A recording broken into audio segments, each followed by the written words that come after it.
Hi, this is Tim of the 1916 Company. Welcome and thanks for logging on. If you love this watch, email us. Team Mosso at the1916company.com is in the description below.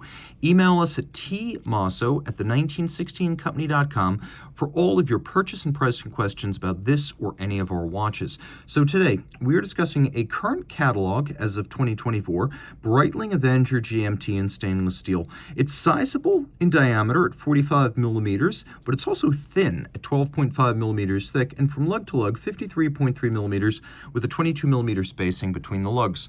Out of the hand and onto the wrist, my wrist is 16 centimeters circumference. You can see it wears well, but it is large. I could wear this, but I don't think a wrist any smaller than mine could get away with it. If you have a smaller wrist, get a smaller chronomat. It's that simple. 16 centimeters and up, you are ready to roll. And surprisingly, because it is so thin, it will actually fit underneath a lot of cuffs. Taking a look at the strap, it's high grade. You can see on the top, we have a textile. On the bottom, we have a leather calfskin, and we have a contrasting stitch aviator style. A contrasting stitch always being a hallmark of traditional aviation strap designs. So taking a quick look at the opposite side, you can see we have a folding clasp with twin trigger release and a combination of polish and satination on the components.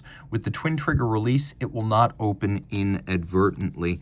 Flipping the watch to its profile, you can see the lug hoods are polished, the case band with integrated lugs is satinated. We have crown guard structures to prevent shearing of the crown. The crown features a robust triple row knurling, making it easy to grip. It is a screw-down crown. The watch is 300 meters water resistant, and this is both a GMT and a dive watch. More on that in a moment.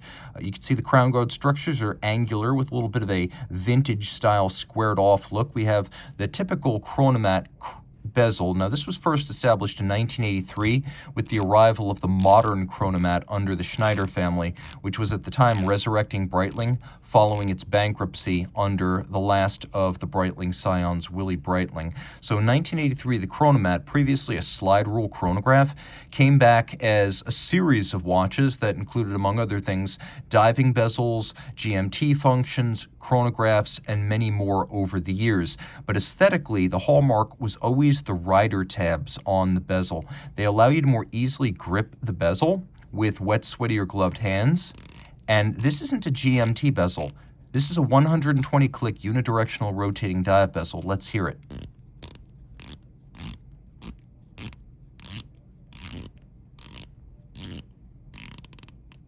Very sharp action and positive. You can also see the bezel pearl, which is capped by sapphire, is very large. And so it's easy to read this minute hand against the bezel pearl. You can also see that the 24-hour hand for the GMT is luminescent, so you can read both times in the dark. Now, of course, the watch having unidirectional bezel, 300-meter diving depth, and running seconds qualifies as a diver, but it's more than that. Let's talk about the bezel's construction before we jump onto the dial. See these little screws out here?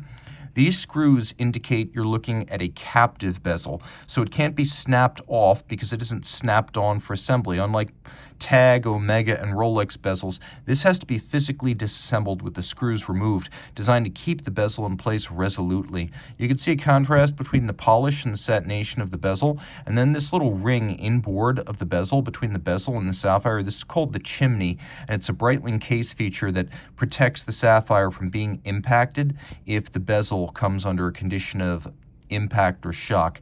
The dial is matte blue with red accents on the seconds hand and the 24-hour hand. We have raised and polished indices on the dial. If you get really close, you can see they're actually integral to the dial, but they're polished and metallized to look like applique.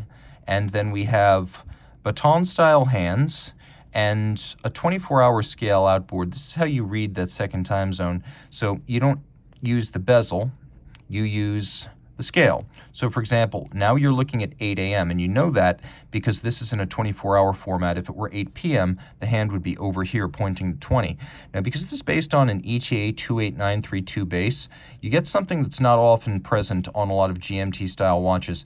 You get a rapid advance for the second time zone, but you also get a quick set system for the date, which we have here. And we've got a hacking seconds function to stop the seconds hand and synchronize to a reference time. We have inside the case a 5-position adjusted, chronometer certified Breitling caliber 32 which is based on the ETA 28932, which is in turn a dual-time version of the 2892. 21 joules, bidirectional winding, 4 hertz beat rate, chronometer certified, stop seconds, 1224 capability, and of course 42 hours of reserve, bidirectionally wound.